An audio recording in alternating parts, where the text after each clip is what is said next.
All right, awesome. Back in the studio today. I'm really excited. We get to go back down the oil patch hole, and then the little entrepreneurship story here. We got a great, got a good guy in here. Former patcher, two-time Dragons Denner, and now president, CEO of Kailani Outdoors. Kailani Outdoors, yeah. Kailani Outdoors. I want to get it correct. We were Kailani Sports for when I started, because we started with paddle boards and it was a sport. Yeah. And this was just purely a side hustle. And then as we've progressed, we're doing not so much in sports anymore, but more just outdoor lifestyle stuff. That's why we changed it to outdoor. Just be more kind of all encompassing kind of thing. Yeah.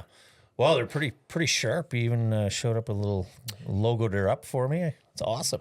We do a lot of the laser engraving. That's part of our business. Is we do a lot of corporate branded stuff. Yeah. And so we laser front plates for them, affix them. It's a big part of our business. So the corporate side, whether it's for a retailer who just wants to have their brand on it, like an RV dealership, or a corporate company, or the promotional industry. There's thousands of promotional people running around, salespeople, and they have the relationships, and they call us up, and we're logoing stuff for their customer. Yeah, way you go. Yeah. I love it. Well, let's talk about your path prior to and how you ended up here. But we hooked up obviously because I am still in the oil patch. You were exited or shown the exit, I suppose, if you want to put it that way. But how'd you get into, and how long did you spend in the oil energy sector? In the oil patch, I started in 2000 and probably late 2005. And well, it's like the same time I did. Yeah, 2005. I was working prior to that in the marketing, print media, marketing, advertising, sales for a magazine, Yellow Pages. Yeah. And that was here in Calgary. And then I had experience in that industry, advertising, marketing in Edmonton, years prior to that. Yeah. And so I got into the oil patch through a friend of my wife.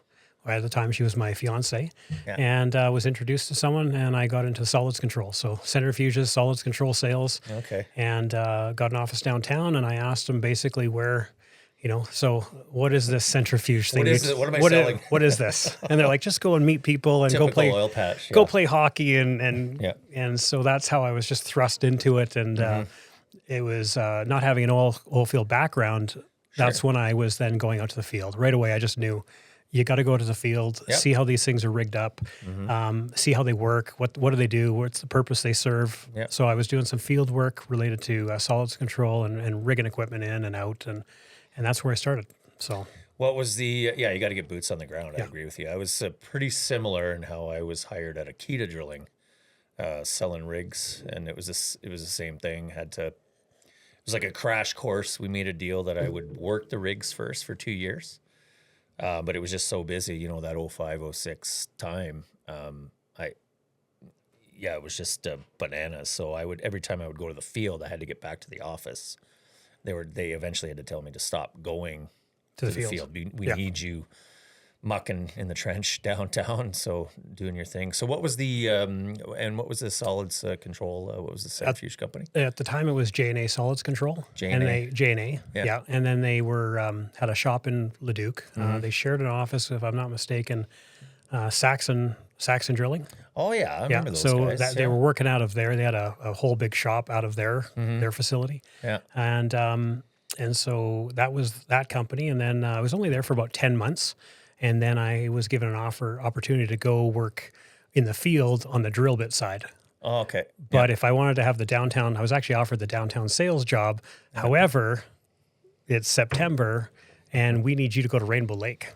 And so, nice. So I was offered a job downtown, but I had to go spend 10 months to a year in the field in an area that they didn't have a field hand because no one wants to go to Rainbow Lake. No one wants to go to Rainbow Lake. And that ended up, someone else in the company ended up hiring someone for Rainbow Lake. So they decided to put me in Fort St. John. So I got to go to Fort St. John. Actually, I went to, Edson Hinton first, and then I went up to Fort St. John. So I spent a good 10, 11 months in those two regions, which are that's where you're going to get a lot of work. Like I was hitting rigs every day, dropping bits off, nozzling bits up, learning the business from the field hands in those areas. And so I was being trained at the same time that I was just learning nonstop. And we had a lot of business in those areas, a lot of drilling going on. So Yeah, just drinking through a fire hose every day. I wasn't drinking. I drank more. I drank more Coffee. No, I'd say the Blue Rockstar and packs energy. and packs of beef jerky. I was on the road. I barely stopped. Yeah, I'd hit camps and grab takeout and go. Yeah. More so because for an hour each day for the first month or two, I'd get lost. It's if people have never driven rig roads, there's no street signs, right? And if you're not following the mile markers and you miss it because you got your best song on and you're just you're doing 80 on a rig road. The markers are this big, right? Yeah, if you're not if it's not a road controlled road, you can miss the short little turn, and so there's a lot of backtracking in my first month or two. Yeah. Oh, I can imagine for sure. Okay, and so from there, then you ended up at. I always say the name wrong though. So I went from GND Solids Control to Verrill Rock Bits. Oh, Verrill. Yeah, okay. Verrill Rock Bits, Verrill International, and so I stayed in drill bits for a good part of my time downtown for 15 years. But I bounced from a couple of companies. But I went from GND Solids Control to Verrill International. Yeah. And then from Verrill, I was out of the field now back downtown. And it's funny how valuable you are to the drill bit companies once you have field experience, because you're not just the downtown guy that plays hockey. That's right. And so I was offered a job to go work at United Diamond, which became Altera. Altera, yeah. And I was there for a couple of years. And then I went to Seacott Drilling Tools. Yeah. And did a few years there. Working with Woodsy over there, Lisa Woods. Lisa Woods, yeah. She came on. I trained her, actually, Lisa. Yeah. Did you? Yeah. Okay, she's a good pal. Good friend of mine. And so I was at Seacott, and then I was asked to go back to Verrill. And so I went back to Verrill. Yeah. And was there for a year and a half or so. And then some opportunities came up back at Seacott, and I was asked to come back. And they poached me back. So I kind of hit two companies twice. Repoach. Right? Yeah. I was repoached to go back. And I had a good book of business, good guys downtown I worked with. And so happy to work. Good crew of guys at Verrill, good crew of people at Seacott. And then from there, my last stint was out of the industry for about 10 months. It was a tough 10 months, laid off. And it was right at when there was just no one hiring. And what time frame was that? This would have been 2016. Oh, 16. Late 2016. It was a downturn. Yeah, downturn. And so, I was sort of put on a consulting gig with Seacott. And then I ended up Seacott Drilling Tools, and then I ended up going out of the industry into the HVAC sector. So then I'm climbing up above the Grey Eagle Sutina in the HVAC systems on the roof, getting serial numbers. And I'll tell you, if you don't have a full gas mask in there from the smokers that are in the casino, you don't want to go into one of these things. It's putrid. Oh, I bet. What you have to do to change filters on a rooftop unit on a casino that they allow smoking in. So I was only there for about 8-10 months, and then I was asked to come back to help launch some new products in the downhole tools sector for Rubicon oil field. Oh yeah, Rubicon. And so that was headed up by the same person that headed up, who was the president of Verrill for quite a few years. Yeah. Yeah. So I went back to that company, and I was there 2.5 years, and they've recently joined Innovex. Yeah. Oh, they have. Yeah, that's right. Innovex bought them out. They had some challenges. Had a lot of job cuts. Made a lot of acquisitions in the industry. Yeah, a lot of acquisitions. Had a lot of growth through acquisition, but had a lot of obsolete assets. And those obsolete assets were not able to make the money. And then you've got cash constraints on redeveloping and re-engineering certain tools. Depreciating assets too. Yeah. Yeah. And so I ended up speaking my mind a little bit too much about the cycle of engineering and sales, commercialization, and once something has engineering issues, it's no longer a sales function. You need to go back to engineering, and then when that's completed, it comes back to the sales team to then put it onto the market. So they didn't want to hear that. So that was January of 2020. Okay. Okay. And so kind of right in the smack in the middle of COVID, really.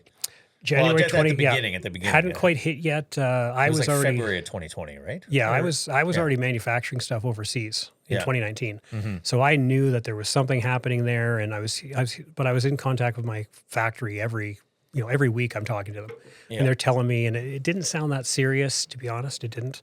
And then it just kind of blew up March of 2020 and everything got shut down. So, yeah. Okay. And then you say you're talking to, you're talking manufacturing, like this paddleboards, the paddleboards. Paddleboards. Yeah. So let's go down that road. You just kind of saw a bit of a market there. I know paddleboarding, it seems to me it did kind of take off around that time. It was before, maybe 5 years prior to that. 5 years prior to that, but it really blew up. There's so many lakes in Calgary, lake communities, and then you've got the people that are vacationing, the Shuswap and Invermere, Windermere, and Columbia Valley, and Kootenays. And so paddleboarding was really the fastest growing sport in leading up to 2020 in Canada and actually globally. And so this was just a side hustle. This is a side hustle.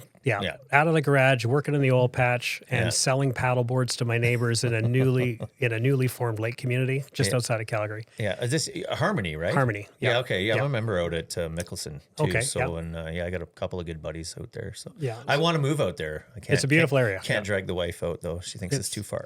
Where does she work? Well, downtown, but more so at home. Well, it's lifestyle. She should just talk to my wife because my wife works downtown every day. Yeah. She's at Varon, formerly Crescent Point. Yeah. And when she leaves, she's in her desk in 30 minutes. In her desk. That's perfect. Now some days when there's rush hour, this clip off. And but if you're leaving at 6:30 a.m. or 6:45 or 7, if you're leaving at 7, I used to get downtown in 20 minutes in the office, parked. Yeah, you can bomb down there. It's pretty quick. It's super close. Well, you leave Harmony, you don't get a light until Shoaldice Park. Right. There's no lights. Sure. So you hit Shoaldice, and then you're just basically in on Memorial, and it's fairly quick at that time in the morning. So yeah, I know. I love it out there. I got no issue with it. We'll see. It's actually faster than living in Walden or Chaparral or the traffic. Even Bonavista, Sunset, somewhere down there. Yeah, there's no traffic coming in from the west. No. Yeah. No, I agree. I wanted to get back to the paddle boards.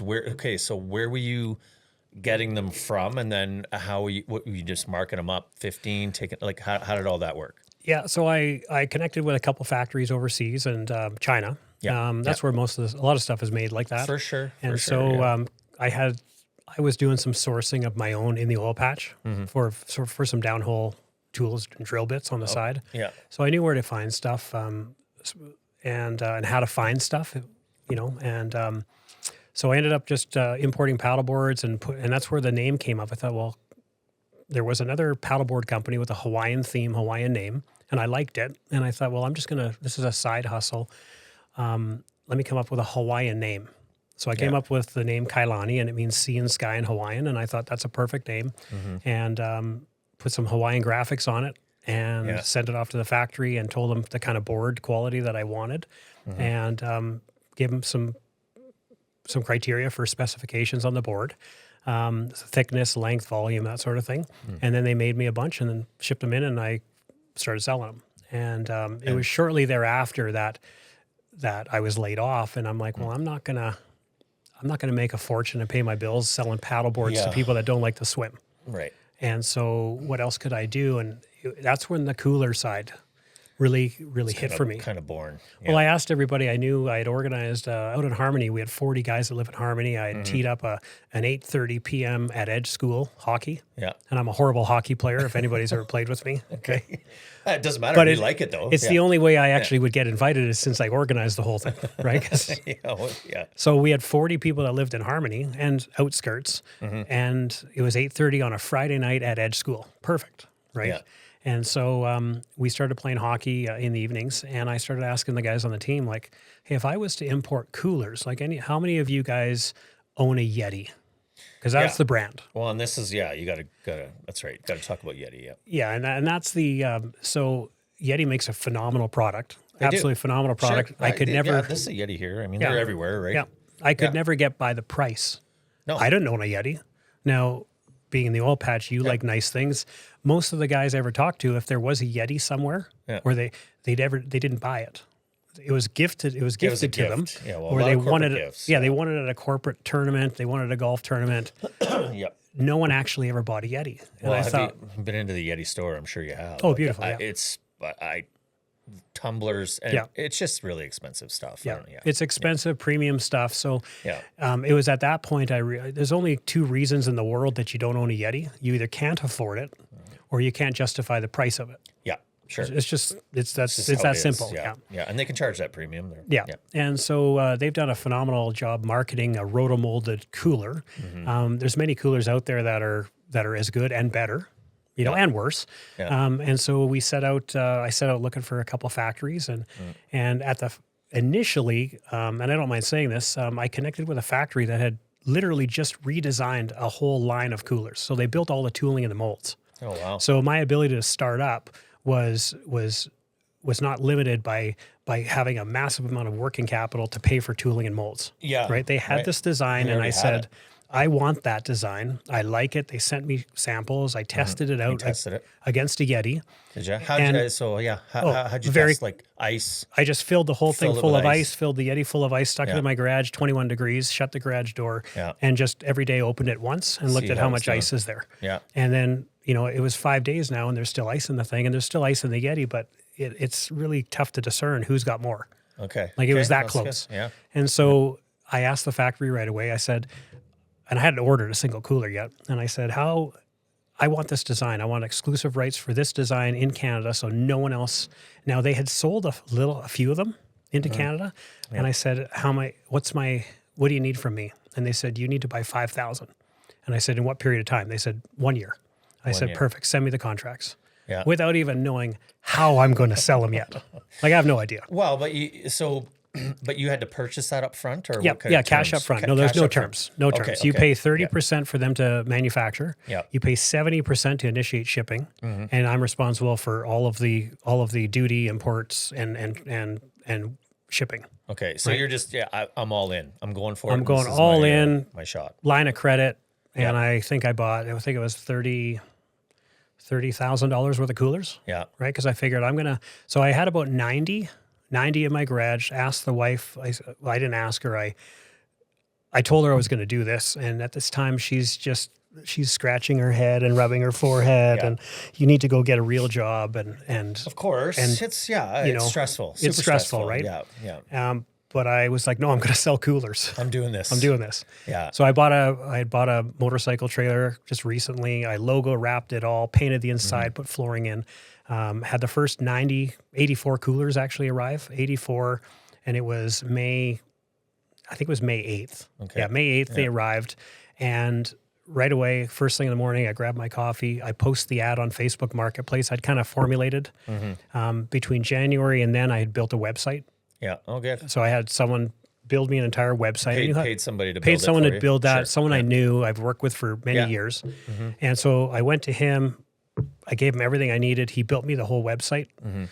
So the whole e-commerce platform, payment solutions, the whole works. We have a Square, mobile. I went through Spotify. Right? Yeah, we didn't even do that. Sorry, Shopify. I mean, yeah, Shopify. So So I ended up having the website, mobile payment processing, the whole works. So I was just doing pop-ups on the corner of 58th Ave and McLeod Trail out in Cochrane. I'd hit markets. I'd go anywhere. True peddling. I'd be driving a fully logo wrapped trailer. I'd offer free delivery anywhere in Calgary, and every morning, Facebook Marketplace and Kijiji, I'd put all the colors on, pictures of them, and free delivery. And my price point was at the time probably 40% less than a comparable Yeti. Okay. So people, they gravitated to that. Yeah, of course. And when I'd go to deliver one at 5:30 at night, the guy comes home from work. I drop the trailer door, and then he's like, "Hey, Bill, come over here, check this out." And I've got 2 or 3 neighbors coming over, and I've got 70 coolers in the truck or in the trailer, all the colors, all the sizes, and so sometimes I was selling 3, 4, 5,000. I think I did about $5,000 in one day. Yeah, wow. Because one guy decided to buy multiples, and then he brought his neighbors over. Yeah. But it was multiples for his own company. Sure. And then he took them somewhere to decorate them, and that was...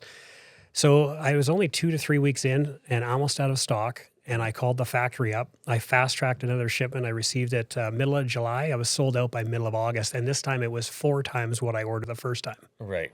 So I did 4 times the volume in the same period of time.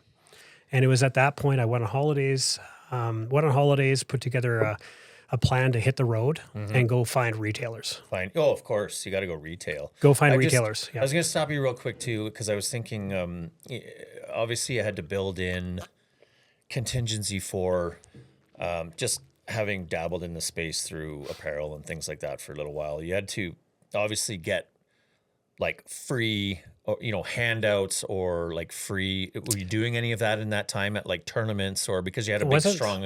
I wasn't doing any of that. You weren't doing it yet. Wasn't doing any of that. Wasn't branding any coolers for anybody. I was just selling direct to consumer. Okay. One at a time. Yeah. One at a time. And hit the road end of August, first week of September of 2020, and came home with $130,000 in purchase orders. So that was 7 Canadian Tires. So I hit the first Canadian Tire store in Fernie, and I knew that. What made you choose there? Well, I knew that was just the route. I went south, and I needed to get into the Crow's Nest, over to Oliver and Osoyoos, and then back up through the whole Okanagan and Merritt and Kamloops, and so that was the route I chose. I started in Fernie Sunday night, cleaned up in the Starbucks, brushed my teeth, washed my face, walked in right at 9. Traveling salesman, yeah. 2 coolers under my hand and a logo wrap trailer out in the parking lot. Walked in, and I knew the owners of every Canadian Tire were on site. They're very hands-on they people. work, yeah. And I just walked in and started talking to this one individual, and who's on the ladder, and he's the owner. And I asked if I could I speak to you guys and show you a new product? And he saw it in my hands, and told him who I was, and he gave me, I asked if I could have 5 minutes, 10 minutes.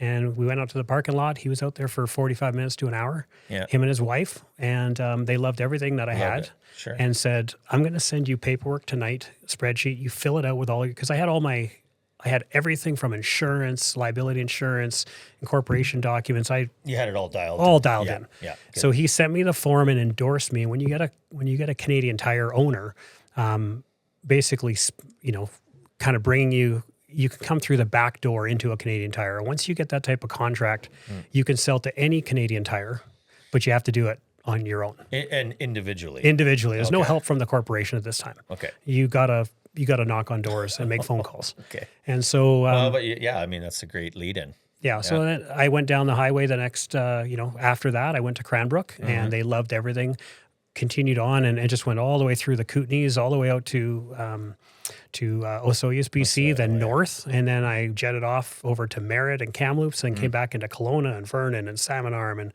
Sicamous. And what do you think was the best selling feature for them, like price aside? Is it the colors, or is it comparable to Yeti, or is it all the above? At that time, they had their own in-house brand called Woods, but it was white. They had it was just white coolers, right? Yeah. They're roto-molded. They're a good cooler. At the end of the day, it's not rocket science. It's a roto-molded construction, which just means you're roto-molding plastic polymers and color compound. Okay. And it's mixing under heat, and after an hour, you pull the cooler out, and there's no seams. So they're extremely durable. Okay. Right? Yeah. And so then they inject an injectable closed-cell foam is put into it, and it expands and fills all the cavities. There's your insulating properties. So Woods Woods is a brand that is their house brand. They only had it in white, and that's what I had. I had 6-7 colors at the time, and all with me as samples. And these guys said, this is going to sell. Sure. And so that's why they were excited about it, because it was nothing they had. Most of the time, you couldn't get a contract to sell into Canadian Tire if they have a competing product already on the shelf. Yeah. They're not going to give you space. And so, I was able to bat out $130,000 in purchase orders. By the time I got home and called a friend, I didn't have enough on my line of credit. How am I going to fund this now? Right. Yeah. Sometimes you got to get the purchase orders first, and then figure out where you're going to get the money. And that's what I did after. And so, I spoke to a good friend of mine, and he had introduced me to his silent business partners in his company. Yeah. And they're from the oil patch, is a group of investors, 2 gentlemen, and a lot of experience in the oil patch in some very big firms. They're cattlemen, oil and gas experience, ranchers. And we met in Gasoline Alley at the donut mill. And after 2 hours, they were willing to basically backstop me with what I needed. So fantastic. So that's what as soon as I got that funding, we then had to lease a warehouse. And then I had to put a team together, because I can't do it all by myself. I need warehouse management, inventory management, a system that integrates with your accounting to right? And so, yeah, I put together a phenomenal team where, we hit the ground running. Hit the ground running, leased an office space, leased a warehouse in Springbank, not far from where I live, in October, and made our first shipment to Canadian Tire in November. Yeah. Wow. So we'd already quick turnaround. Quick turnaround. Yeah. Is that at the airport there in the at the hangar there? No, we're south. We're on the Callaway Park side. Oh, Callaway side. Yeah. In that. Mm-hmm. So that was so we picked up that warehouse, got shipping, and in that first year we did. We proud to say we did from November to December the following year. So it was really 13 months. Yeah. Right. We did $2.1 million. Amazing. Yeah. So we gotta go into the den now. So what led you to the den? Like at what point and how did it come up? So I'm fast talking forward, Dragon's Den. Sorry fast forward a couple years. We had a good solid 2 years under our belt, and I thought this would have been April of 2023. Mm-hmm. Yeah, maybe February of 2023. Yeah. The auditions came around, and I'd been on the show before. What were you on there before? It was right when I started in the oil patch. Actually, I Okay. I don't even want to get into it, but let's just say I went all the way to Toronto. I went all the way to Toronto, and then I had to come all the way back. It was a long flight back because you just feel deflated, right? Yeah. So you got pumped on there? Did you feel like you got pumped, or you? They didn't ever criticize me for my valuation. Okay. I was able to throw a couple quips back to Kevin O'Leary. Yeah. But they never. I went in with a good valuation, but I was a little too early. Right. You got to think in 2005, it was a web-based. Apps didn't exist, and it was a web-based business. Yep. And people didn't even know what the term data mining was. Right. Yeah. Right. So it was a data mining industry, a data mining website for a specific industry, and at the time, nobody even knew the term. Yeah, no one knew the value. No, it wasn't even on the radar. Facebook was really just getting launched, and MySpace, and so people really didn't know how to put a valuation to online businesses yet, for the most part. Sure. And didn't know the value of data. Data is exceptionally valuable if you can aggregate it. And so I was just early. Needless to say, I came back. I was told, and I remember Arlene Dickinson said, "Sean, you're a bright guy. Yeah. Take what in the oil patch and go back, apply it, and there'll be something else that you'll come up with." So I just went back to work. Yeah, went back to work. That was 2006. Just season 2, waiting for the next idea. Season 2, and so I ended up going back. I was going back to truly look for an investment and the ability to have someone that has the Rolodex of contacts that they do. Could fast track me into a lot more retailers potentially, and so there was the publicity aspect of it as well. Of course. And were you going into the show? Were you did you have someone in mind in particular on the panel, or were you targeting? Yeah, I did. My first pick was Wes Hall actually. Yeah. So Wes Hall and Arlene Dickinson, right? I just looked at them. Arlene had a lot of experience with retailers, but more on the consumer packaged goods side, food products, that sort of thing. Not so much in this space. But it would translate, right? Sure. And Wes Hall had the business experience. He's would be a great wealth of knowledge to be able to have on your team. And he also associates when you're like some of those dragons and you're worth 300, 400, 500 million, you fly in a different circle than anybody else. Yeah, we can't comprehend it, right? No, and so you're paying for access is what you're paying for. Yeah. Like a lot of people, you hope that the dragon, when they invest with you, that they will give you access to and really work for you as well. And so I went on the show and had a great time. Tell us about your experience on the show and your pitch.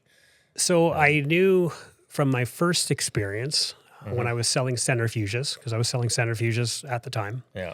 CBC is a big building.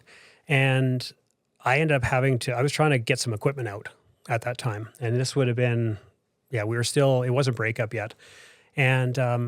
And I left the green room where they're feeding you and keeping you until your turn on stage. Yeah. And I ended up somehow back on the other side of CBC in the staging area where we had to leave all of our stuff the first season. And they were on a break, the Dragons, with the producers. And so this is the stuff you don't hear about.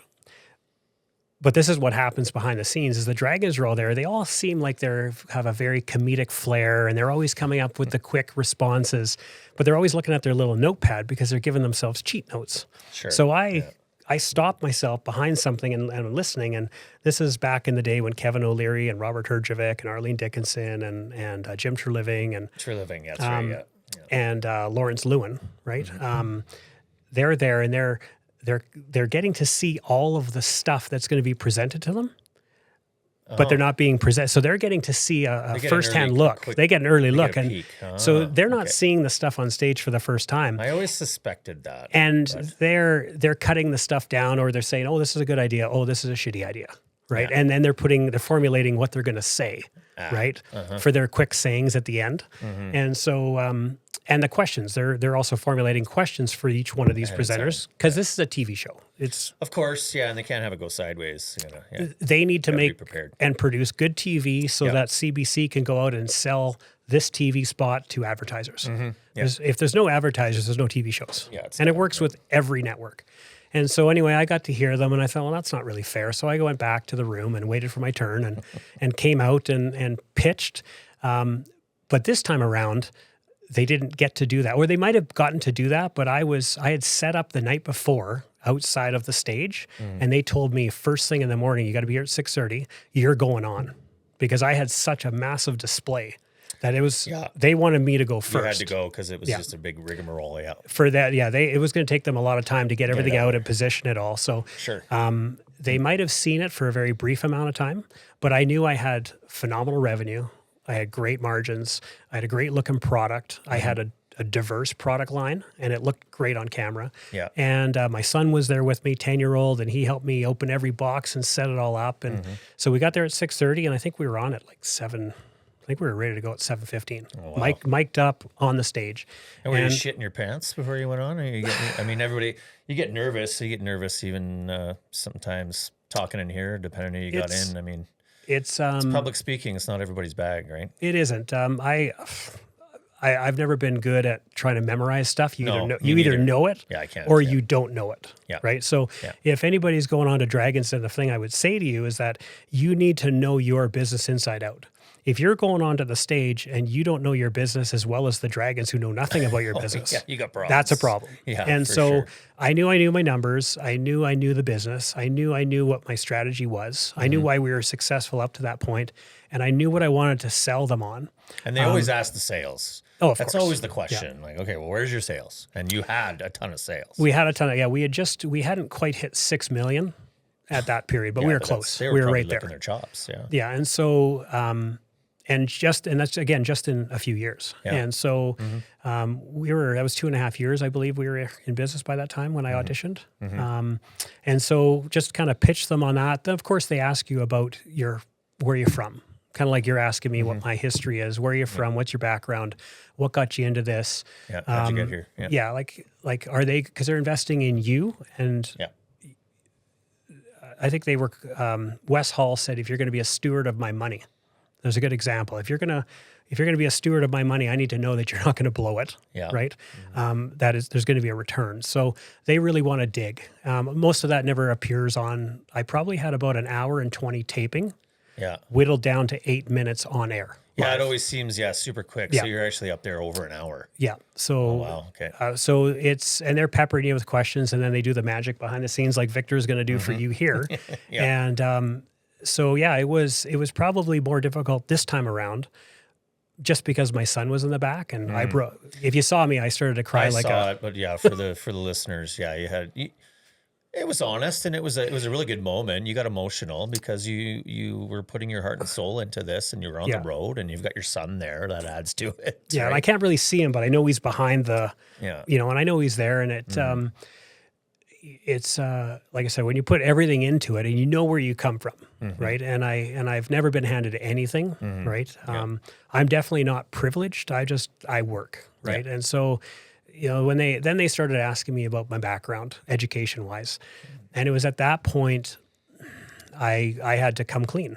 I had to come clean because I have maybe fudged my resumes related to my education level all my life. But I was a high school dropout. Yeah, I moved out when I was 16 and lived on my own. And I was grade 11, started grade 11. I finished football, playing football, and the season ended in November. Things weren't going to work for me where I was living with my mom. She wanted to move again, and I'd been to 14 schools by grade 8. Only because she moved me around. She was moving. She is constantly moving from across provinces. Yeah, hard making buds, right? So you don't make friends. You're constantly being, I'd say that if it taught me something, I had to start fresh. Like sometimes I was in 3 schools in 1 year once, actually twice. Constantly reinventing yourself. Well, you have to. You're always the new kid in class, and here's Sean. Please welcome him in. And so, when you're moving, you learn that you're not anywhere for very long. You don't make a lot of friends. You have your friends, but then you move on. You're not going to be there. Yeah. See ya. So, that probably made me actually, when I think about all the things I've done in my life for jobs, I jumped around lots. I would learn what I learned at this job, and then I would get bored, and then I would jump and I'd go over to this, and I found it exciting at first. I'd learn what I can, and then I'm like, I want to try something different. I wasn't afraid of change ever. So that was that experience. It could be good or bad, depending on who's looking at it. Yeah, it's if you were looking at my resume, and I detailed it looks bad. Sure. But if you understand my mindset, I was doing it to learn. Because again, I didn't like reading in school. I never read a book. Couldn't do book reports all through school, right? Grade school to grade 11. Couldn't do any of that stuff. The internet didn't exist. But as soon as I started working full time, I found my niche of the job I loved. Yeah. And I always had 2-3 jobs. Like I worked as a bike messenger at 16. I was going to bring that up. I didn't know how or where I was going to squeeze that in because I was going back and looking through some of your stuff. I saw the article of you. Dressed as Santa? Dressed as Santa. It made the paper or something. But, I made the paper, so I got to a level in cycling. I was racing on as a pro elite rider. Oh, okay. Up as high as the Canada Cup. And I competed at World Cup level in pro elite category. So I was an elite rider. And we're paired with the pros. So the pros are the guys that are paid to ride, and that's all they do. That's their job. Elite riders are people that still have jobs, but are of a caliber that you're riding with the pros, right? Okay. And you're trying to make that next leap. You're trying to make that next step. So I got there from being a bike courier. I was a bike courier in Edmonton at the age of 16 in the summer, and then I went back to school for grade 11. So grade 11, played football, and then my mom wanted to move. I ended up moving out on my own, getting a little bachelor suite, got another job as a bike courier, and I did the next 7-8 years, all year, as a bike messenger downtown Edmonton. Wow. And the money was great. It was fun. I got to ride all day, all night. Ripping around all day, Yeah, training every night after riding all day, racing on weekends, and this is, again, all through the winter. Yeah. And so that me riding like that just gave me a natural ability cardiovascularly that I could just hop into a race and started racing.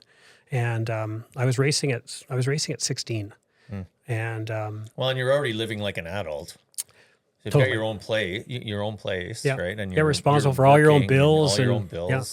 Yeah. Cooking, eating KD and Ichiban or learning to cook.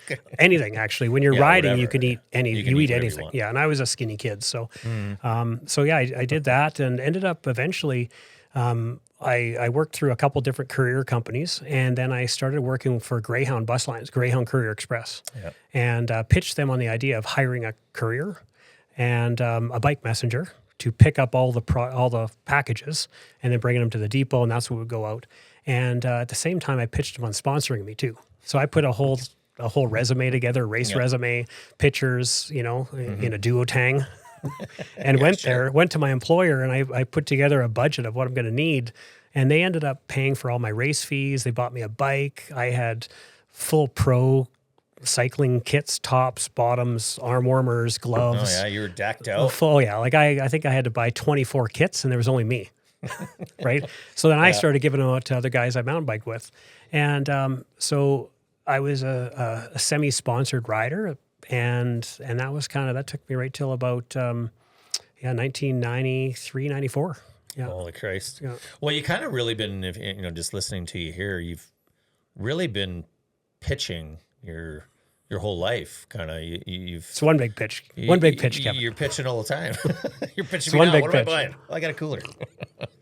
Yeah, So- it's in you, right? Like it's in your blood because you were forced to fend for yourself, and then you had to get what you wanted, and you just got after it. Well, and I'd say that whether I work downtown in the oil patch or I work downtown in Edmonton, I surrounded myself with people that were always smarter than me.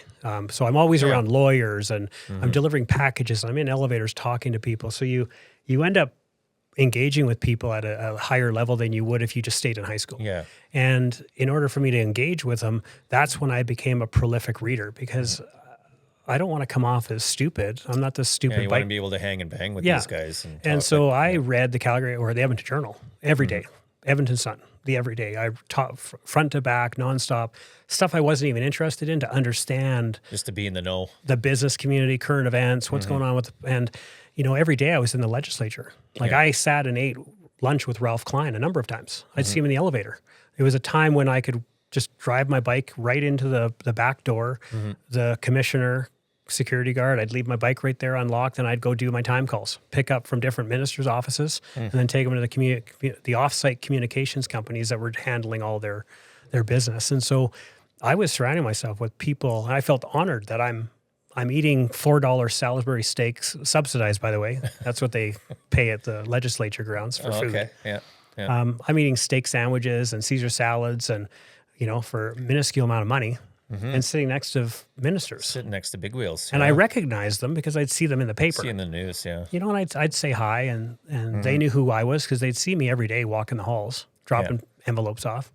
And so that was... That set the stage. Yeah.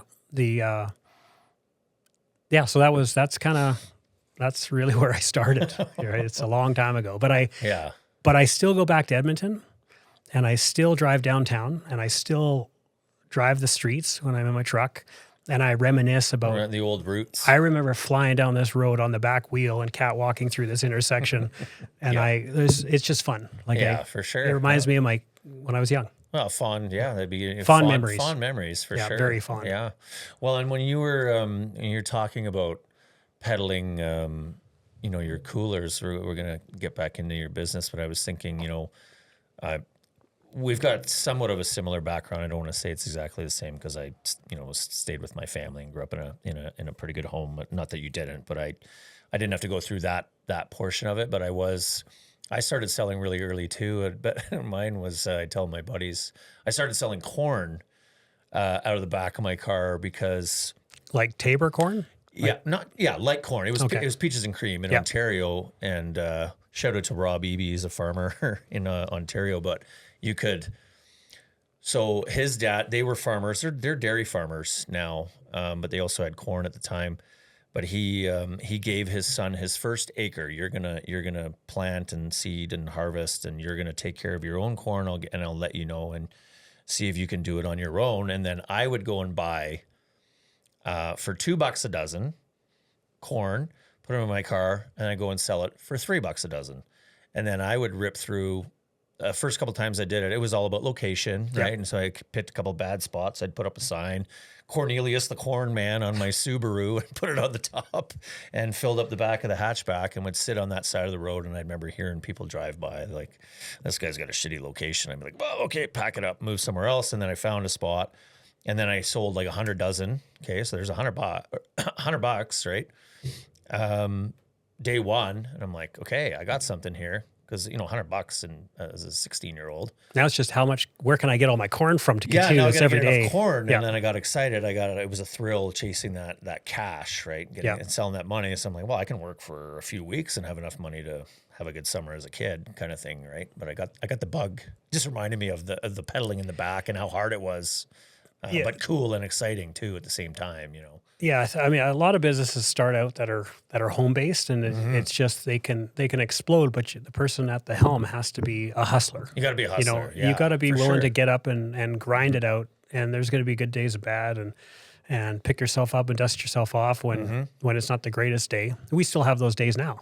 where you're expecting something Yeah. and it's just on a bigger scale. I'm expecting a $150,000 purchase order, right? Or 200,000 or 300,000 from Costco. Yeah. And it's less than what I was expecting, right? Let's just, you know, and sure. And so it's the a numbers just get greater, but there's wins and there's losses. wins and losses every day. You know, there's yeah. disappointments and there's excitement. And so it's a little Life bit of a of roller sales. coaster. Yeah. Sure. And so, and your business right now. So, how's it doing right now? What are you looking at the future? And then I think I was going to ask you too if this tariff thing is playing into it. But why don't you tell me how things are going right now? Yeah, it's things are going great for us right now. We finished we finished almost our best year this year. Almost our best year. Nice.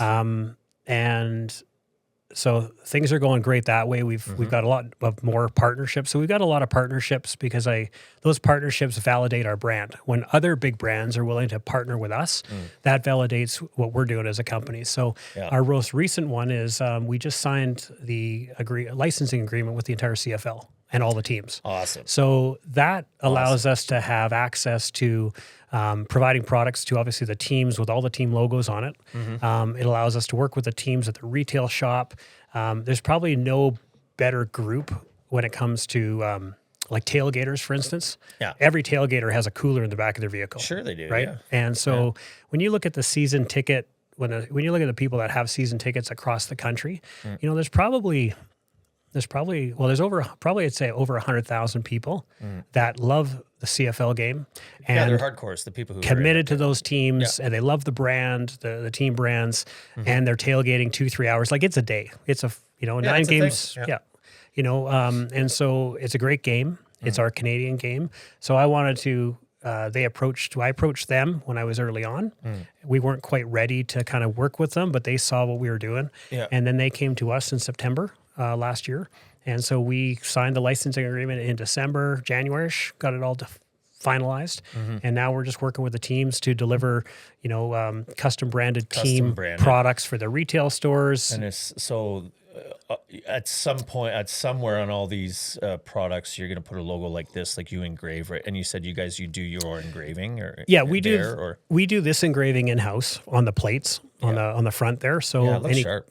And then for the CFL, we're actually going to do those plates. We're going to do those at the factory. So they're not going to be laser engraved. They're going to be stamped, much like our Kailani one. If you feel that's a billeted stamped. This guy here? Yeah, that's a billeted stamp plate. Yeah. So we'll make all the plates at the factory, and then they'll be applied at the factory for us, because we're also going to be doing some custom colors of certain teams. Saskatchewan for sure, red or green. Well, I mean, they're the biggest market for CFL, gotta be. Yeah, I think. Well, you know, Hamilton Ticats is huge. They're huge. They got a huge season ticket base, and Winnipeg Blue Bombers are also. Yeah, I think and Jay's working real hard. Yeah, Jay's working hard here. Stampeders too.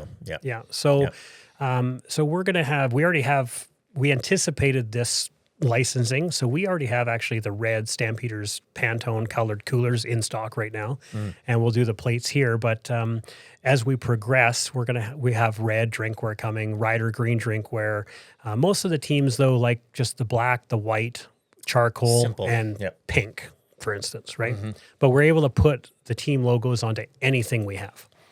So that's all been approved, and we might even get to a point if it's warranted, we might even do some custom lids where we can actually put the team's embossed logo mold right into the mold. Right in it. Yeah, like in the mold. Yeah. Right in the mold. So not if you, on a plaque if you open that cooler, you'd see our logo on the underside. We can check it out. And sure.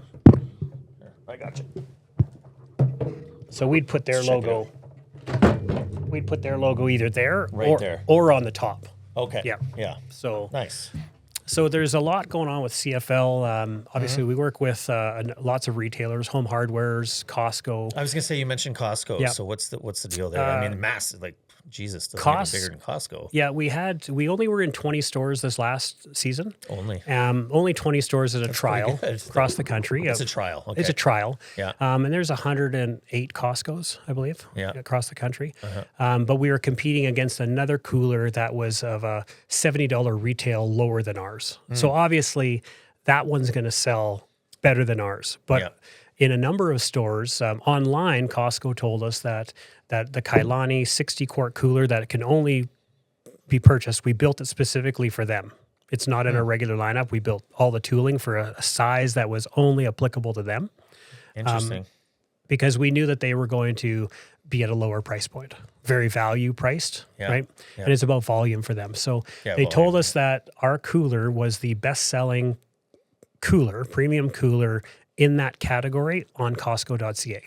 Period. Nice. In the history of coolers. Huh. But in the stores, obviously that other one we were competing against. Because of the price. Yeah, the other one was in more stores and it just had a higher weekly sales. We were still doing well, but the other one beat us out, and they're always looking for providing great products at a great value to do a lot of volume. And moving a lot of it. And moving a lot. So it's got to have a lot to do, I'm speaking, just kind of ad-libbing here, but would it have to do with shelf space too, and where they, they gave us some cooler? Costco was fantastic. When I literally almost wanted to break down in tears when I walked in because I was right at the front, just past the TVs. I had a corner. Oh, that's where you see all corners. The new goodies. All the new goodies was right there. Whenever and I was right there for a few weeks in a number of stores. Oh, nice. And so you walk in and I've got, 2 or 3 pallets that are, 5 feet high of my product. And it's like, wow. That's a big win, yeah. Because when you get into the big retailers and you see your product there, even when we were with Canadian Tire, it's pretty exciting. You see it there and it's like, wow, but you can't say we've made it. Now you got to stay. Because now you have to have the turnover. You have to have the sales. They got to sell. It's got to turn and burn. And they want to reorder and sell more and all the rest. So we did really well in Costco, just not quite well enough. But I think also we're a new brand. Yeah. Right. So what do you mean by that? Sorry, not quite well enough. Is that on your standards, or is that you said on their standards? Not quite well enough to get an in-store continuous placement, right? Yeah. But they have said hands down you are going to be on Costco.ca. So for anybody that wants that 60-quart Costco Shaka 60 that we designed specifically for them, it's built to the same standards of all our other coolers. And it's a limit, but it's a limited. They bought so many, and when they're out for the season, they're out. So that's it. We'll see those. Those will land actually next. Those will land next month. Yeah. So awesome. Production now. So okay. And yeah, I touched on it earlier. We didn't get to go into it just yet, but so Trump tariffs. Is that going to affect you, or what are you looking at there? Yeah. We have a new product coming out. Which has been in the works for about a year. It's a collapsible rotomolded. So rotomolded construction, collapsible dog kennels. But in all of our phenomenal colors that we have. Right. And so we basically want to give a collapsible rotomolded dog kennel offering to the marketplace. It solves a number of problems. We're not shipping air. It ships collapsed. It just kind of folds down. It just kind of just collapses like an accordion. Yeah. Okay. And it also lower cost on logistics, warehousing, merchandising, for the pet shops, for the pet stores. But it's a phenomenal looking, beefy. I'll show you a picture. It's pretty amazing. We've not really disseminated it to the public yet. We have a key ambassador that's working with us, Amber Marshall from the show Heartland. Okay. So she's the lead actress. I know Heartland, but she's the lead actress on Heartland. Oh, okay. And so she's going to be the key ambassador marketing this whole product. She's got millions of followers, and she's going to be the face of this product. Yeah. And we launched that next month in Orlando, Florida at the Global Pet Expo. So it's a big buying show. So we're setting up things to fly down there. But with that said, that product is currently manufactured overseas in China. Yep. But I know if I want to really get the U.S. market, I have to manufacture it in the U.S. In the U.S. So we've the week that President Trump was elected, I hopped on a plane after. Yeah. Got to Ohio, met with a great factory down there that's that makes some of the big brands that everybody knows, right? And they're very eager to take this on, so we can manufacture this in Ohio. It's going to be at a higher price point from a cost of goods perspective than what we get from China, but the tariffs that are currently on, even before Trump got elected, the tariffs that are on this category of product are already too high for me to really want to make it in China if I want to sell it in the U.S. I've got to make it in the U.S. And the added advantage was if I made it in the U.S. prior to the last election, it's duty-free to Canada. But with this tit-for-tat bullshit BS between going on, our yeah. government and their government. The cost of goods are going to be driven up on the U.S. side for Canadian exports, and now the other now way. our imports, they want to do retaliatory tariffs. So Yeah. it's not going to be beneficial for me to make it in Ohio to ship it into Canada. So the problem I have now is I will most likely be I'll have to have a separate set of tooling in China for the Canadian market, and the stuff that goes to the U.S. market is made in Ohio. Okay. Made in Ohio, so and distributed from Ohio. So it's added that's a bit of a another fuck layer. around. Oh, it's a total screw around. And you know, it's if they think if our government thinks they're going to win a tariff war with the U.S., Well, we're not. we're not going We're to. not. No, we're not. And I'd say that with our background in oil and gas, Yeah. I was excited about the tariff talk from the Trump side, right? Because this would accelerate the conversation across Eastern Canada about, maybe we should have built pipelines. Maybe we shouldn't have one customer. Now they're finally talking about it, but I just saw, actually, it might have even been just today, Jonathan, Wilkinson, the energy minister, now he's talking about, geez, maybe we need to revisit. These guys have been shutting pipelines down ever since they got into power. Yeah. No, and it's whether it's Northern Gateway, the problems with Coastal GasLink, the 9 LNG projects that were on the books. Yeah. There were many private companies that wanted to come and put money into this country, and our regulatory compliance issues and all of the environmental assessments and the 10 years of garbage that you got to go through, they can't get a project built fast enough. So they take that money, those companies take that money, and they go to other jurisdictions in the world. They can put their money anywhere, and they go to where it's welcomed. And so I'm hoping the conversation turns to where the Ontario government says, and this is what I think that the Ontario government should be lobbied by the Alberta government to build that pipeline to the border of Ontario and Quebec. Yeah. And stop it there. And stop it. Because I'll tell you, Quebec is not going to.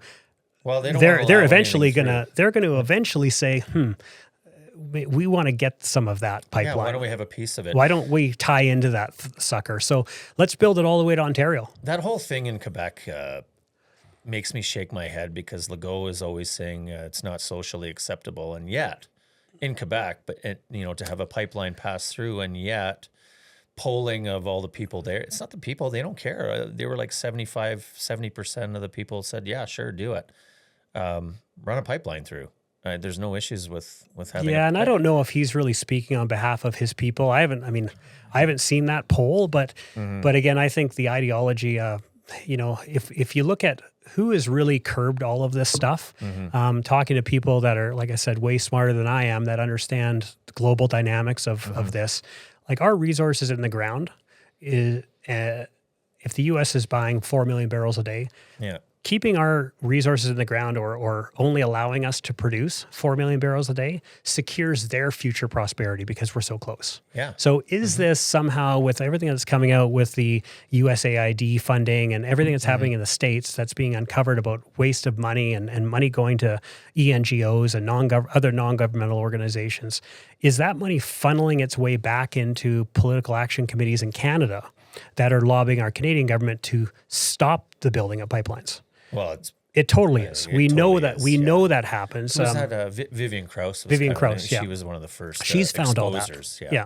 So is it in a way maybe coming from the wealth of the U.S., but behind the scenes, if you want to refer to them as the deep state, are they trying to keep Canada? We make enough to have our country, but we're not as prosperous as we could be. I've kind of been saying that all along in the background. It was almost like the States have been posturing because they want to be the superpower for energy. So it's like they've been stomping on us, like you say, via back doors, to make sure we don't get to that, having the third world's largest reserves the superpower that we could be, right? Well, and in 2004, 2005, there was the peak oil theory that we were going to run out of what was in the ground. And it was all over the world, that all of the oil around the world is going to be running out. And I think when I read that in 2004, 2005, I think they were calling for, like, we were going to be out of it in 10 years. We're going to be out. Yeah. So that puts it at 2014. Well, clearly we're not out of it, right? Now they're saying 2050. Now they're saying 2060. They always move the goalposts, right? Yeah, it's so it's like, I don't know if peak oil if that's really a term, if it's real, right? Yeah. Or is it just abundant, right? And they also don't want to say that it's abundant because then the price of it will come down. Yeah. Because there's lots of it, right? So we really have to explore building these pipelines but we have to have a government at the federal level that's willing to take it on the chin and build an energy corridor like Premier Daniel Smith has talked about, where it's a 3 kilometer, 4 kilometer swath that goes coast to coast. Yeah. And anything pipeline and resource based can be built in there, and the permits can be pushed through as quick as possible so that the private industry comes in and says, yeah, we'll build a pipeline in there. You could have a massive amount of pipelines in there moving oil and having so much exports. And this is the part that a lot of people, I'm not saying my political viewpoint is left or right or center right now, but everybody on the left seems to want to kill, like there's this green movement. It's and you want to kill energy. You want to stop the extraction of fossil fuels. Nothing's being reduced globally. And the one thing I would say is how much more prosperous could we be as a nation? How many more teachers and schools could be built and hospitals could be built for better health care and nursing staff could be hired and doctors? They refuse to talk about it publicly like that because... Yeah, and so when Daniel Smith gets up and says, I want to double production, I think, fantastic, Danielle, but you don't even have the rig crews we don't have the iron. No. We don't have the crews to staff those rigs, and we don't have the infrastructure to move or store. And a lot of it's gone too. Yeah. I mean, a lot of it left in the downturn when the rig fleet the drilling rig fleet at one time was about 800 in 2006, and now that rig fleet is down to 400 or even 300, I think. But from a union standpoint, teachers, doctors, nurses, hospitals, infrastructure, as you build all that, I mean, if we were at 10 million barrels a day or 15 million barrels a day and exporting LNG. Right now, we don't export any LNG because there's no LNG terminals built. No business case. Right? That's what they say. But Germany's a business case. South Korea's a business case. Japan's a business case. There's lots of business cases. Yeah. There's not a business case for Trudeau staying in Canada. No. He needs to go. Well, I feel like all this is a bit of smoke and mirrors myself. I'm a little concerned with this resigning, and then who was it? Brian Lilly from The Sun had kind of come out and said there's a loophole in the Liberal Constitution that says, so if Mark Carney gets in, let's say, he becomes the new Liberal leader, Prime Minister. Yeah. He has to be in for a whole year before an election.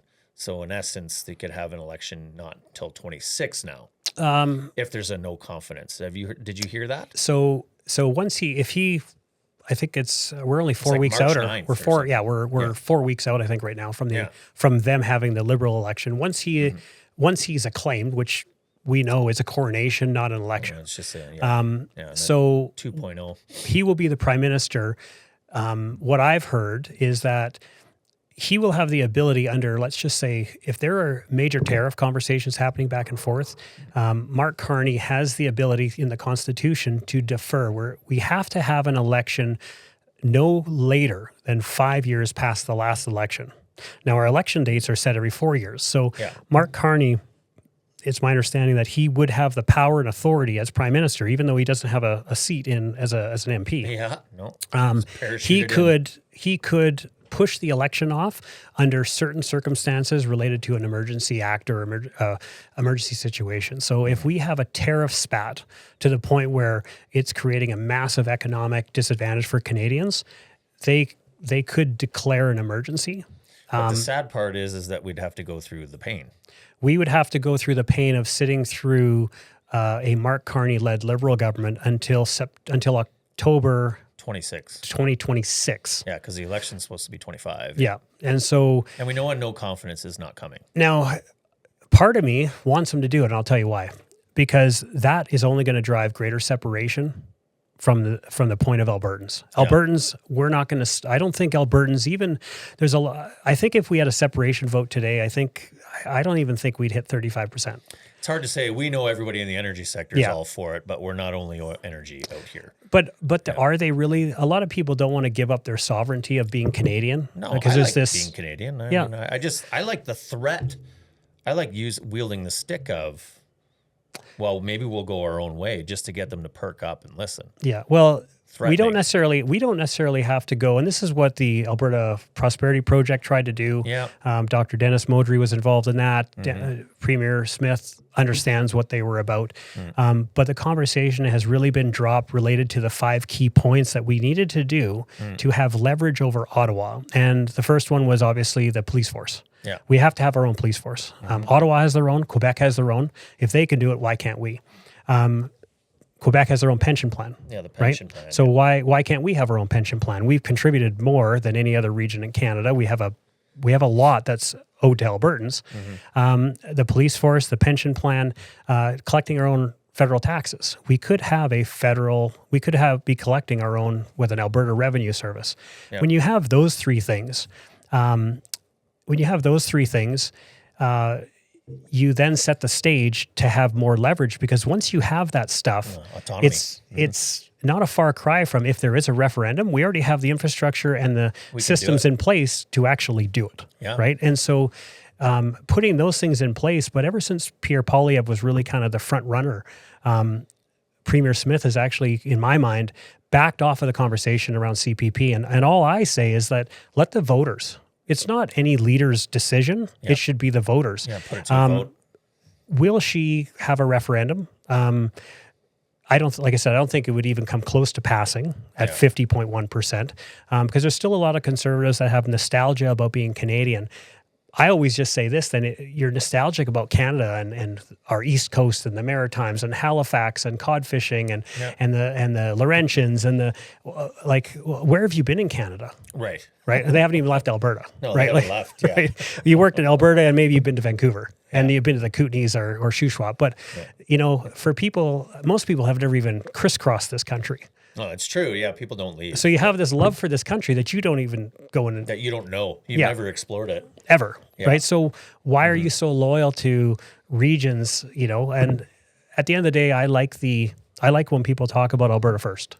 Right. Yeah, me too. And I think we need to have that conversation. So it's going to be, I think, it's going to be perilous for Mark Carney to push the election off, because he will divide, and Premier Smith has said this, he will sow division amongst Albertans in what we know as Canada today. If we have an election in October 2025, I think we're going to be in a good position to kind of rewrite things. But a lot of people, right now there's 10 open seats in the Senate that Trudeau is going to appoint. Stacking. So he's going to have, I believe, if he puts they call them independent senators, but they're all people that have propped up the Liberal Party over the years. And but he calls them independent. They're not independent. No, it's just a rebrand. Yeah. And so they could potentially have 100 of 105 senators. Well, they're already going to be at 95. So, the next 10, And most people don't know that, all of the bills could be put in place, and in Parliament in Ottawa, they could go through first, second, third readings, but then they ascend to the Senate, and they'll go through first, second, third readings in the Senate. And the Senate has the ability to stop any conservative bills that they don't like, or it goes against the previous Liberal. That's not what the Senate was meant for, though. No. And they're not supposed to amend. No.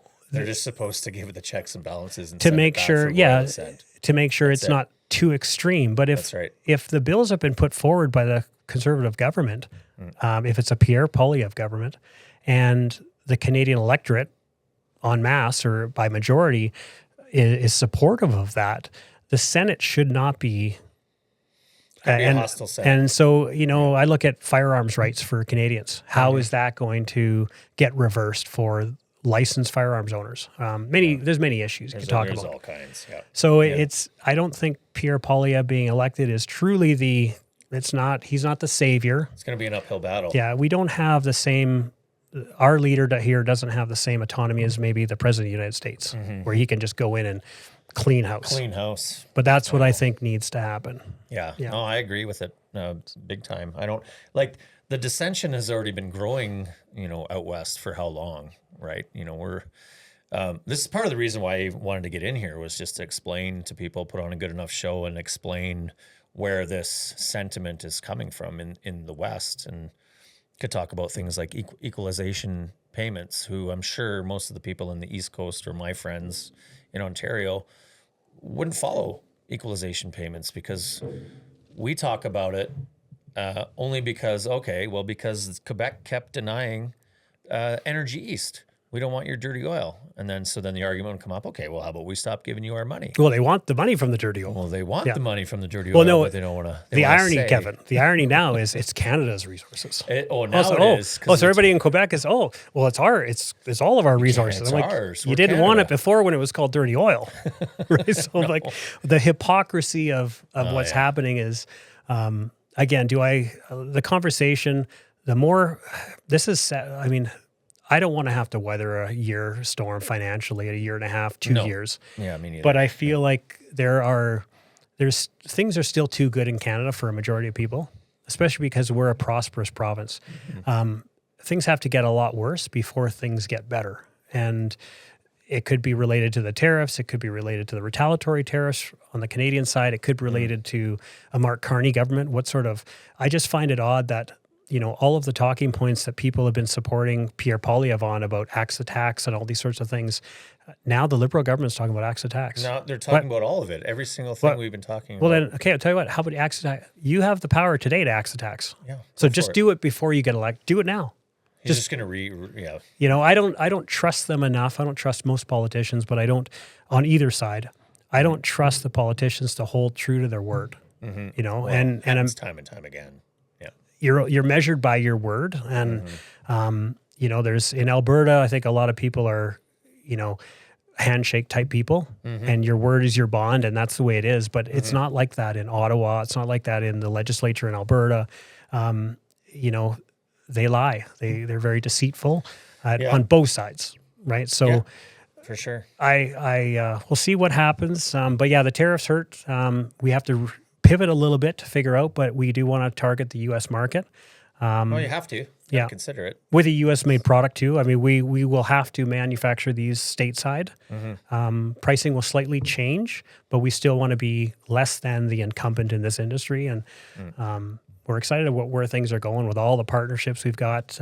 PGA Alberta, PGA Saskatchewan, PGA BC. Yeah, that's right. Yeah, I saw that. Yeah, PGA. Yeah, we do. We are working with 3 of the provinces with the PGA associations. So we're in a lot of pro shops. We get a lot of exposure like that. Tournaments, giveaways through there. Ton of that stuff. Yeah. It's important. Anybody else on your radar that you want to tackle or go after without giving it away? Hard to say. You know what I was thinking? I was going to suggest, came up recently, girls hockey is taking off now. You got PWHL, Girls Hockey Calgary.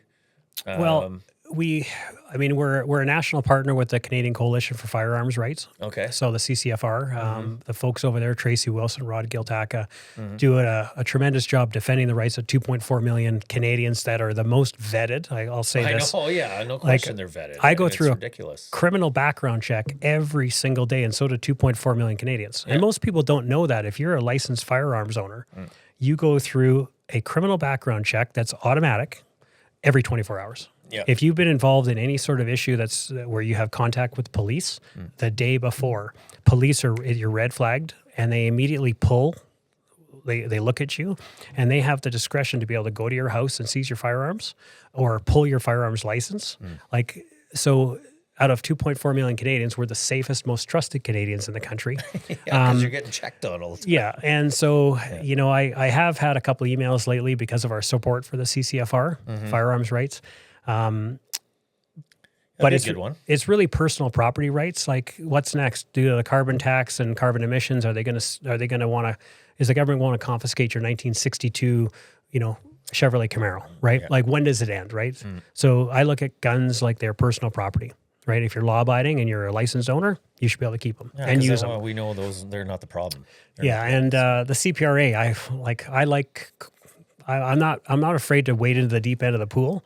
And I had actually an email last night from a Christian animal rights group, right? Yeah. Because they're mad that we sponsor the Canadian Pro Rodeo Association, and we sponsor a whole bunch of pro rodeo athletes. Now you end up in the middle, And it's like, well, unless you're a vegetarian, don't talk to me about animal rights, because you're you kill animals for sustenance, right? Yeah, sure. And I don't know a better group of people that take care of their animals in rodeo. Yeah, we talked about it in here before with Chance, vegan. Yeah. I mean, yeah. And so I'm definitely putting myself in positions where I'm getting some kind of pushback, but you know, it's You'll never be able to stay out of it entirely. It doesn't matter where you go. You're just trying to sell coolers. I'm just trying to sell coolers. Yeah. That's just trying to pick your battles, I guess. I have an affinity for the U.S. I want to sell coolers in the U.S. to Americans. I'd like to hopefully make these in the U.S. soon. Well, let's touch on the U.S. real quick then. You told me you went down to Trump's inauguration. Yep. Tell me about that. That's super cool. So, you know, I'm not gonna say that I'm not a Trump fan, because I am a Trump fan for the majority of. You and I spoke earlier that I like Trump, not for everything he says and does, but you know, I like the mean tweets. They're funny. They're funny to me too, but I don't. You know what I equate him to? When I think about my hockey playing days. Sometimes you had bad coaches, but you knew they could get you to the promised land, where you just kind of sucked up all the other fluff and bullshit, and you just did what they asked, and they got a formula. Daryl Sutter. Yep. Daryl Sutter. I remember the LA Kings, they had this roster. They all knew they could win, but they were out of control, and those guys were just partying their faces off. And then when Sutter came in, it made them smarten up, and they sucked it up, and they ran all the way, and they got their cup. And then eventually they got sick of him because of all the other antics and whatever. But I kind of think of Trump that way. You have to like ignore some of the noise. I think his policies and what he truly cares about is just what he's talking about all the time, and that's just America first. Yeah.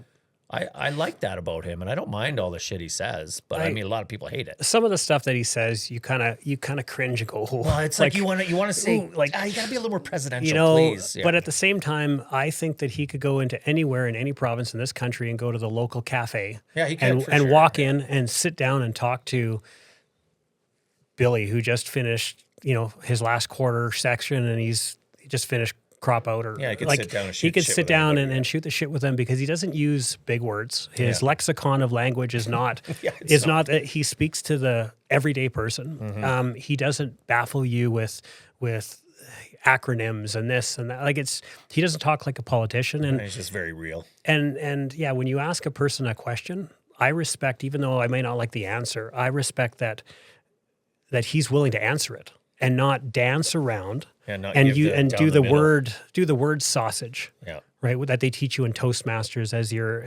when you're a politician. They send you away to learn how to say a lot without saying anything. Without saying anything at all. I feel like they're all doing it more now. Yeah, they all do it more, and they all use phrases like, which really pisses me off when I hear it.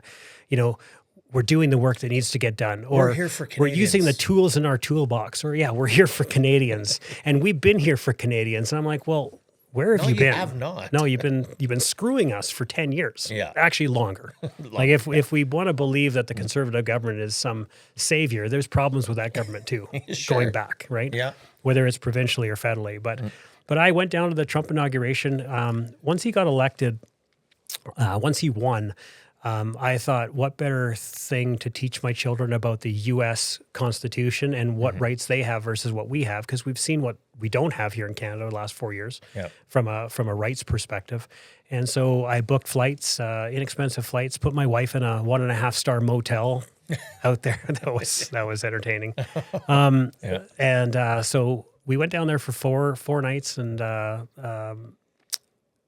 few other people joined us as well from Calgary, and got to take in the sights, the Smithsonian. We were on the mall.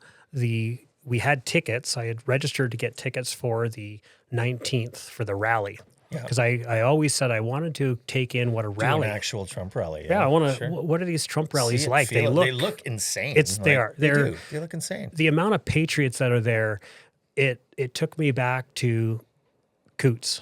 I couldn't go to Ottawa during the trucker convoy, but I happily hopped in my truck and went to Coots, right? And slept in Coots. And the amount of people I met down there, and the love everybody had for everybody. A love in. It was, and the people that brought the food and the music and everything that was happening down there at Milk River, actually. everybody was just so friendly. The police, even the police that would walk around at they night, would like talk to you and they'd talk to us, and yeah, they even said, we're shocked that this is, because they'd come around. so There's peaceful. Yeah, and I said, well, what did you think it was going to be? There were officers from up near Grand Prairie and Fort St. John down there that I was speaking to, and senior guys that were probably in their close to 60 years of age and been on the force for 40 years. And these guys said, we thought we were just going to be arresting everybody and shit show, drunkards and fights. And I said, well, what's it been like? I said, I've been here for 4 days. What's it been like? And they said, we haven't arrested anybody. We haven't even seen a single can of beer. Super peaceful. Everybody was obeying the law and being peaceful. Everybody was there because you were simply just peacefully protesting what was happening during COVID and the mandates. Yeah, we were tired. I wanted to go to Ottawa. My wife and I talked about it, and I couldn't get there because I couldn't get on a plane. Yeah, right, to get out there, and I didn't have the time to dedicate to go to Ottawa. And so going down to the Trump rally, seeing all of these patriots there, we were obviously wearing the MAGA gear and stuff. I had Trump hats and things, and came home with souvenirs, and you can't help but appreciate the love that Americans have for their country. And you get wrapped up in all of that. I've always admired that. I always talk about, like, we should put a Canada flag up at the house. But in Canada, it's like, it's a little much. Well, it was the sign of, during the trucker convoy, if you flew a Canada flag, you were a racist. Yeah, you were a white supremacist or whatever. And, I found that odd. In the States, it doesn't matter what state you go to. I've seen some states, especially like Ohio, but Arizona and Nevada and Texas. Yeah, it doesn't matter where you go. People have flags on their front driveway. They love their country. They love their country. They love their right to freedom of expression, freedom of speech, freedom of association. And I've always been a person that I respect everybody in the sense that you say what you want. And I respect the right to freedom of speech so much that I'm willing to accept that you have the right to say something that I find totally offensive. But I'll defend your right to say it. That's your right to say it. I'll defend your right to say it.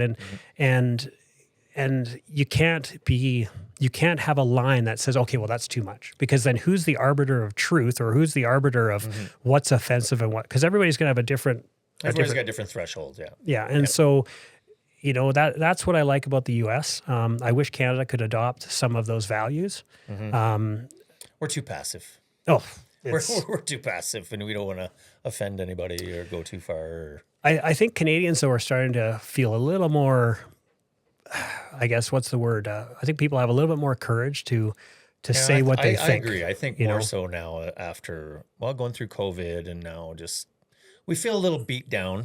Yeah. I feel like people are stepping it up, coming together, voicing their opinions more. Yeah, and I think it's healthy for everybody to voice their opinion. Yeah. When you can't necessarily voice your opinion when you're representing a company at a company event. You have to be responsible and not, put your company at peril.